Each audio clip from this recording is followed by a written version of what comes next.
नमस्कार, good morning, सुस्वागतम। आप सबका मैं स्वागत करती हूँ ट्रांजिस्टर बायसिंग एंड स्टेबलाइजेशन के अगले लेक्चर में। तो मैं कह सकती हूँ एक सेकेंड लास्ट स्टेप पर पहुँच चुके हैं। इसके बाद एक last step and we will be at just our aim. तो हम स्टेबलाइजेशन जो है उसको अचीव कर लेंगे, बहुत जल्दी हम अचीव करने वाले हैं। तो देखिए, पिछले लेक्चर्स के अंदर हम लोगों ने लोड लाइन, क्यू पॉइंट की स्टेबलाइजेशन, उसकी शिफ्टिंग, इसको बड़ी डिटेल में डिस्कस किया। उसके बाद हम लोगों ने डिस्कस किया कि what was the need to stabilise a transistor, क्योंकि क्यू पॉइंट शिफ्ट हो जाता है। And what are the various methods to stabilise a transistor. वो मैथड्स क्या है? ट्रांजिस्टर बायसिंग है। ट्रांजिस्टर बायसिंग बेसिकली क्या थी कि कलेक्टर करंट हमें फिक्स चाहिए था with collector emitter voltage. We needed the fixation of collector current IC with fixed values of VCE, या मैं कहूँ कि हमें आउटपुट के पैरामीटर्स फिक्स चाहिए थे विद इनपुट पैरामीटर्स। तो वो ट्रांजिस्टर बायसिंग के मेथड्स के अंदर हम लोगों ने पहले फिक्स बायसिंग की, जिसके अंदर हमने सिर्फ एक बेस रेजिस्टेंस लगाया और हमने कहा इस बेस रेजिस्टेंस को बड़ा करें, छोटा करें, मोटा करें, पतला करें, उससे हम बायसिंग अचीव कर लेंगे।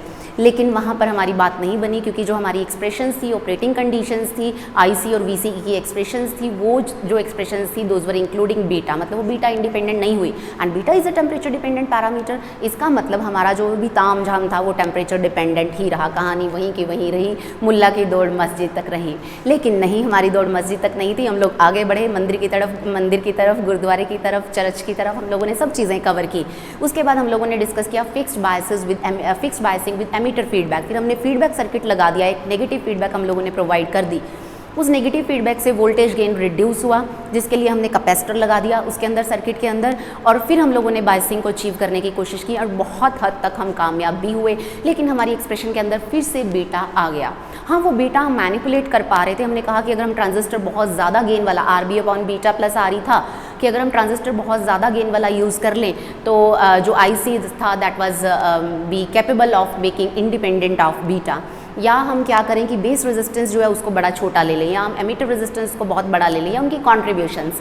तो उसके लिए फिर हमारे पास मैं कहूँ कि हम लोगों ने बड़ा एक अच्छा सेटअप तैयार कर लिया था। लेकिन लास्ट में हमें प्रॉब्लम आई कि जो वोल्टेज ड्रॉप था अक्रॉस REB वो हमें लो चाहिए था, और जो वोल्टेज ड्रॉप अक्रॉस RE था वो हमें हाई चाहिए था। इसका मतलब हमें RB के लिए लो वोल्टेज सप्लाई चाहिए थी, RE के लिए हाई वोल्टेज सप्लाई चाहिए थी। मतलब हमें दो डिफरेंट वोल्टेज सप्लाईज चाहिए थी। We needed to divide the voltage.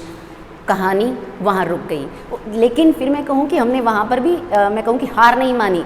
हम नहीं हारेंगे, जीतेंगे हम। तो वही ज़ील अपने अंदर रखते हुए आज हम तैयार हैं अपने अगले सर्किट के साथ, that is collector to base bias circuit. इसके अंदर वही वोल्टेज डिवाइडिंग वाली बात थी कि हम लोगों को वोल्टेज सप्लाई जो है वो भी सिंगल यूज़ करनी हो और वोल्टेज डिवाइड भी हो जाए। और ये काम कौन कर सकता है? एक रेजिस्टेंस कर सकता है। So that is what we did. तो जब आप collector to base bias circuit लिखेंगे, आप लोग एग्जामिनेशन में क्या लिखेंगे? Collector to base bias circuit comes into picture to remove the problems of base fixed biasing and fixed biasing with emitter feedback. In these circuits there is poor stabilization and greater chances of thermal run away। ये दोनों ही circuits हमें पता थे कि अच्छी तरीके से हमें स्टेबलाइजेशन इन्होंने नहीं दी, और थर्मल रन अवे के चांसेस फिक्स बायसिंग में बहुत ज़्यादा, fix biasing with emitter feedback में कुछ कम हुए, और आज वाली में हम देखते हैं कि पूरे तरीके से ख़त्म हो जाएंगे कि और कम हो जाएंगे। तो इन प्रॉब्लम्स को रिमूव करने के लिए क्या आया? Collector to base bias. और कलेक्टर टू बेस बायस में हमने आपको समझ आ रहा है कि हमें वोल्टेज डिवाइड करनी है, हमें बेस के अक्रॉस कम वोल्टेज चाहिए, because we need to reduce IB। क्योंकि आप लोगों को एक्सप्रेशन याद होगी, IC क्या था? Beta IB plus beta plus 1 ICBO। हमें पता है टेम्परेचर इंक्रीज होने के साथ ये पैरामीटर इंक्रीज होता है, ये इंक्रीज होता है तो ये IC को बीटा प्लस 1 टाइम्स इंक्रीज कर देता है।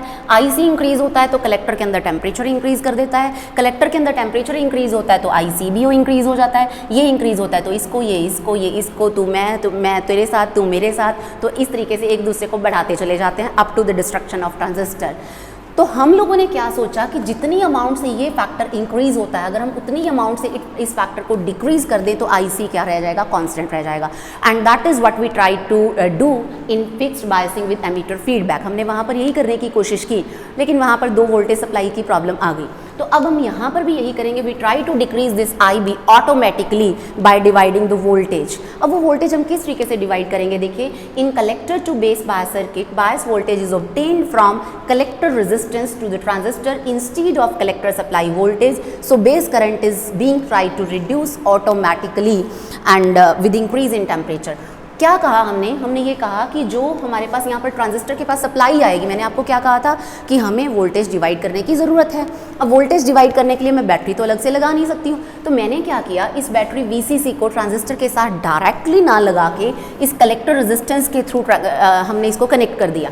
अब क्या होगा, वोल्टेज यहाँ पर आएगी, कुछ वोल्टेज जो है ये RC महाशय खा जाएंगे, उसके बाद बची हुई वोल्टेज ये ट्रांजिस्टर को देंगे। तो क्या हुआ, कुछ उन्होंने खा लिए, कंज्यूम कर लिए, तो क्या हुआ, वोल्टेज डिवाइड होगी and that is what we wanted to do. तो हम लोगों ने क्या किया, इस RC को यहाँ लगाकर वोल्टेज डिवाइड करने का काम यहाँ पर बेसिकली किया।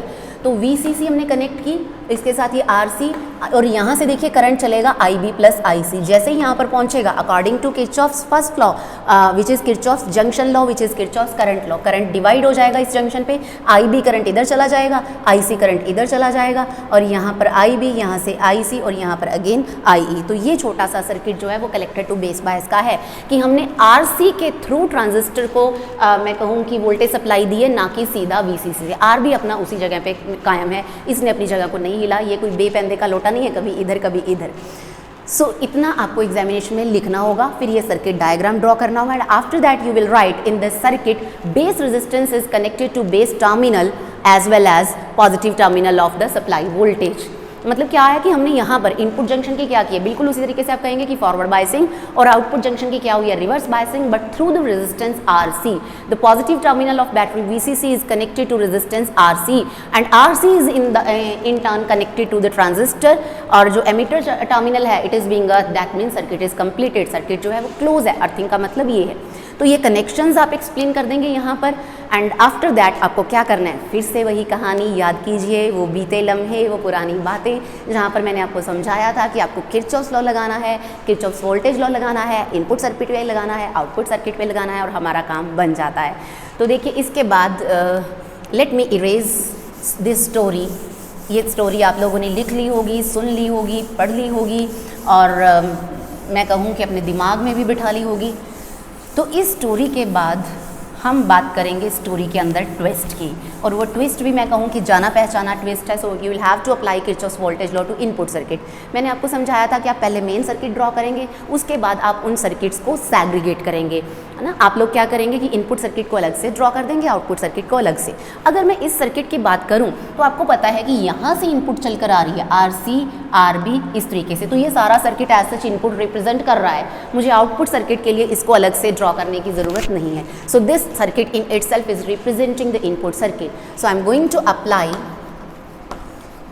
apply Kirchhoff's voltage law to input circuit. Kirchhoff's voltage law, Kirchhoff's second law, आपको पता है sum of all the EMFs is equal to sum of all the potentials, और EMF किसके अक्रॉस होती है हमेशा, सोर्स के अक्रॉस, बैटरी के अक्रॉस। तो बैटरी है यहाँ पर VCC, इसके अलावा और कोई सोर्स ऑफ EMF है ही नहीं, तो लेफ्ट हैंड साइड पे एक अकेला बेचारा VCC इसको ही रहना पड़ेगा। On the right hand side we will write all the potentials. Potential के लिए देखिए डिवाइस पहले मेरे पास RC है, उसके बाद RB है, और उसके बाद ट्रांजिस्टर है। So there are 3 devices in the input circuit, पहले ये रेजिस्टेंस, फिर ये रेजिस्टेंस, फिर ये ट्रांजिस्टर। तो आप यहाँ से चलेंगे, इसके अक्रॉस पोटेंशियल डिफरेंस किसके इक्वल होगा, current and resistance according to Ohm's law. Current इसमें कितना आ रहा है IB प्लस IC, और रेजिस्टेंस कितना है RC, तो इसके अक्रॉस पोटेंशियल डिफरेंस क्या हुआ, IB plus IC into RC। इसका काम हो गया। अब आप चलिए RB पे, क्योंकि इनपुट कुछ इस तरीके से ऐसे आएगी।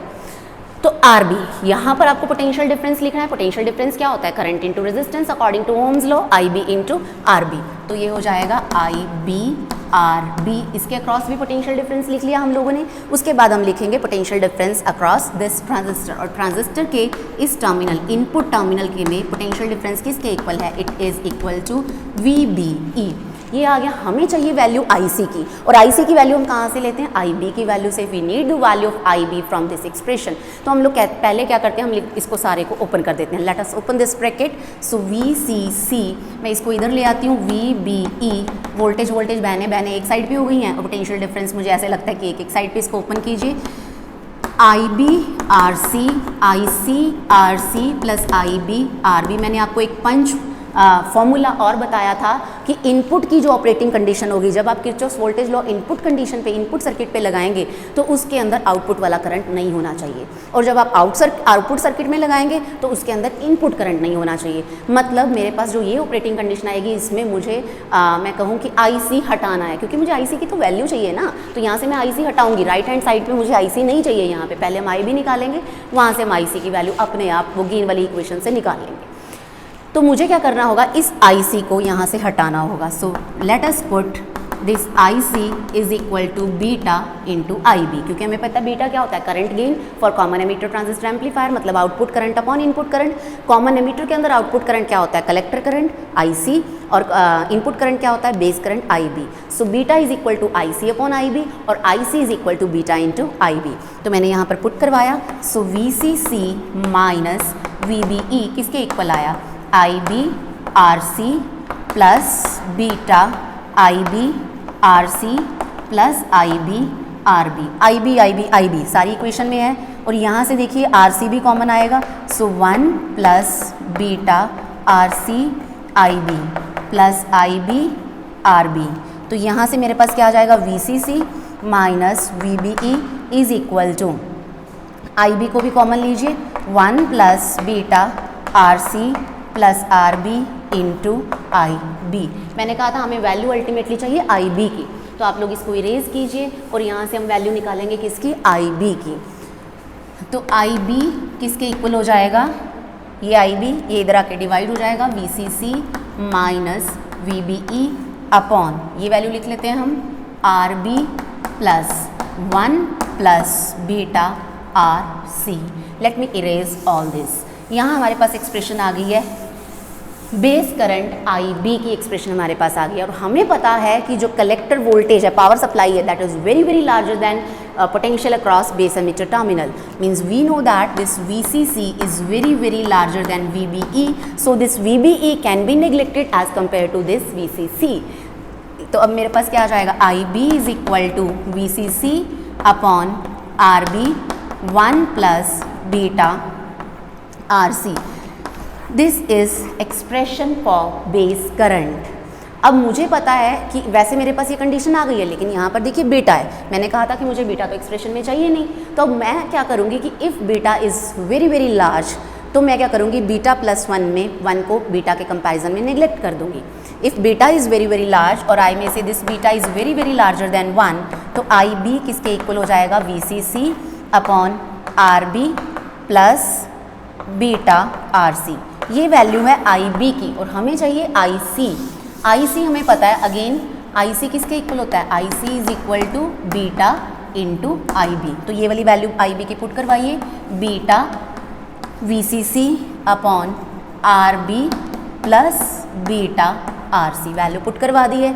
अब बीटा महाशय को हमें यहाँ से हटाना होगा, उनको निस्नाबूद करना होगा, तो उसके लिए मुझे क्या करना होगा, बीटा डिनोमिनेटर से कॉमन लेना होगा। तो यहाँ से मैं beta I will take it out, so RB upon beta, मैंने पिछले लेक्चर के अंदर भी समझाया था कि अगर इसके अंदर बीटा नहीं है तो आप इसको बीटा से मल्टीप्लाई कीजिए, बीटा से डिवाइड, मल्टीप्लाई वाला बीटा बाहर ले लिया, डिवाइड वाला बीटा नीचे रह गया। सो इस बीटा ने इस बीटा को मार दिया। So IC is equal to VCC upon RB upon beta plus RC। This is first operating condition for transistor in collector to base bias mode। अब देखिए क्या है कि हमें समझ आ रहा है कि अगर मैं यहाँ से बीटा ज़्यादा ले लूँ, ट्रांजिस्टर विद हाई गेन ले लूँ, करंट गेन, तो ये टर्म निगलेक्ट हो जाएगी, या मैं बेस रेजिस्टेंस छोटा ले लूँ या मैं कलेक्टर रेजिस्टेंस बड़ा ले लूँ। और पावर सप्लाई की भी कोई दिक्कत नहीं है, इसको ज़्यादा पोटेंशियल चाहिए, इसको कम पोटेंशियल चाहिए, यहाँ से पोटेंशियल इसके पास ज़्यादा आ जाएगा, इसके पास कम आ जाएगा। तो पिछले डिवाइस वाली प्रॉब्लम यहाँ पर क्या हो गई है, सॉल्व हो गई है। तो मैं एक बार फर्स्ट ऑपरेटिंग कंडीशन को यहाँ पर लिख देती हूँ, IC इज़ इक्वल टू, ताकि बाद में हमारे काम आए, VCC upon RB upon beta plus RC। मैंने एक बार यहाँ पर साइड पर लिख दिया है एज अ टूल। अब हमें अप्लाई करना है Kirchhoff's voltage law to the output circuit. Output circuit के लिए आप लोग आउटपुट सर्किट ड्रॉ कर लीजिए, उसके लिए मुझे कुछ नहीं करना है, मुझे जस्ट इस इनपुट सर्किट को यहाँ से हटाना है। So this is output circuit, और मैं इसको भी हटा देती हूँ क्योंकि मुझे आउटपुट सर्किट दिखाना है। और आउटपुट सर्किट में यहाँ पर आप लोग दोबारा ड्रॉ कर लीजिए इसको। जेलस फील हो रहा होगा मुझसे, होना भी चाहिए, कोई बात नहीं। सो देखिए, we are going to apply Kirchhoff's voltage law to output circuit. Again sum of all the potential is equal to all the EMF. EMF सिर्फ कौन सी है हमारे पास, VCC. Applying Kirchhoff's voltage law to output circuit. Output circuit में अब हमें क्या करना है, किरचॉफ्स वोल्टेज लॉ लगाना है। अप्लाई कीजिए इसको। वीसीसी ये ईएमएफ है, उसके बाद आरसी ट्रांजिस्टर, और कोई डिवाइस ही नहीं है, बड़ा आसान काम है। आरसी के अक्रॉस पोटेंशियल डिफरेंस अभी लिखा था हमने, IB plus IC into RC, plus transistor के अक्रॉस पोटेंशियल डिफरेंस कौन सा टर्मिनल है, कलेक्टर टू एमिटर टर्मिनल, तो यहाँ पर क्या हो जाएगा, VCE, ये हो गया। और वैल्यू हमें चाहिए होती है किसकी, VCE की। लेकिन यहाँ पर मैं छोटी सी मैनिपुलेशन यूज़ करूँगी, क्योंकि मैंने आपको कहा था कि आउटपुट कंडीशन के अंदर इनपुट करंट नहीं होना चाहिए। हमें IB को यहाँ से भगाना है और बड़े आराम से भाग जाएगा, because we know that IC is very very larger than IB। Base current है, बेस में तो रिकॉम्बिनेशंस होते हैं, तो वैल्यू बेस करंट की बहुत स्मॉल होती है। That is why, because of the recombinations occurring in base region, value of base current is very small, so you can neglect this value as compare to IC। So VCC क्या हो जाएगा, IC RC plus VCE, और VCE यहाँ से किसके equal हो गया, VCC minus IC RC। This is the second operating condition for a transistor working in collector to base bias mode. और यहाँ पर भी बेटा नहीं है। सो देखिए what a beauty of this transistor and this biasing. तो ये थी कहानी दोनों ऑपरेटिंग कंडीशंस की। मैंने कहा था इसके बाद आपको क्या करना है, सैचुरेशन करंट फाइंड आउट करना है और स्टेबलाइजेशन की बात करनी है। तो सैचुरेशन करंट के लिए देखिए, सैचुरेशन करंट के लिए हमें पता है कि जो VCE होती है वो क्या होती है, 0। So VCE is approximately equal to 0 to find out the saturation current. आप इस एक्सप्रेशन के अंदर VCE को 0 पुट कर दीजिए, और जो IC की वैल्यू आएगी that will be the saturation current. VCE 0 किया is equal to VCC minus IC saturation RC। तो यहाँ से मैं इधर लिख देती हूँ इसको, IC सैचुरेशन, ये किसके इक्वल हो जाएगा, VCC upon RC। This is the value of saturation current which is also independent of beta. तो जैसे आप छोटे होते मैजिकल शोज़ देखते थे, और हम लोग भी देखते थे, मैजिशियन होता था, उसने एक लोटा अपने पास रखा होता था, वो थोड़ी देर एक ट्रिक करता, उसके बाद बोलता water of India, water of India. तो यहाँ पर भी हम बार बार बोलेंगे independent of beta, independent of beta. So next इसके बाद हमें बात करनी है, आफ्टर सैचुरेशन आप लोग बात करेंगे किसकी, स्टेबलाइजेशन की। So stabilization of in this circuit, किस तरीके से हम इस सर्किट के अंदर स्टेबलाइजेशन जो है वो Q पॉइंट की अचीव करेंगे। Stabilization factor is ratio of change in collector current to change in collector current with base open या leakage current, del of IC upon del of ICBO, ये होता है। और हम यहाँ पर स्टेबलाइजेशन किस तरीके से अचीव करेंगे, IC is equal to VCC RB upon beta plus RCC। आपको यहाँ से इस एक्सप्रेशन से इसको एक्सप्लेन कर देना है। To make this denominator independent of beta, beta should be very high. मतलब हम लोग क्या कर सकते हैं, there are 3 methods to make this transistor या this circuit independent of beta. Number 1, you can use a transistor with a very very high gain, मतलब beta की वैल्यू हाई हो जाएगी, then RB upon beta will be small and this can be neglected, IC हो जाएगा VCC upon RC, saturation current के equal इसकी value हो जाएगी। And number 2, RB should be very very low, base resistance should be low, potential difference across, या मैं कहूँ कि potential drop across base resistance जो है वो लो हो जाएगा, then current across IB across this resistance will be low, IB reduce हो गया तो IC अपने आप कॉन्स्टेंसी पर आ जाएगा। एंड नंबर 3, थर्ड मेथड है RC शुड बी हाई। अगर आप RC को हाई कर देते हैं, दिस RC इज हाई, तो ये टर्म इसके कंपैरिजन में छोटी हो जाएगी, नेग्लेक्ट कर देंगे, IC फिर से इंडिपेंडेंट ऑफ बीटा हो जाएगा। So in this way stabilization can be achieved in the circuit. उसके बाद आपको क्या लिखनी होती हैं, एडवांटेजेस एंड डिसएडवांटेजेस। एडवांटेजेस क्या है, we have used only 2 resistances RC and RB। Circuit is very very simple because of the presence of 2 resistances. ये हो गई फर्स्ट एडवांटेज। सेकेंड एडवांटेज में आप लिखेंगे, since biasing is taken from collector to transistor instead of supply voltage, so potential drop across RB is automatically reduced, which was required for the better stabilization of any biasing circuit.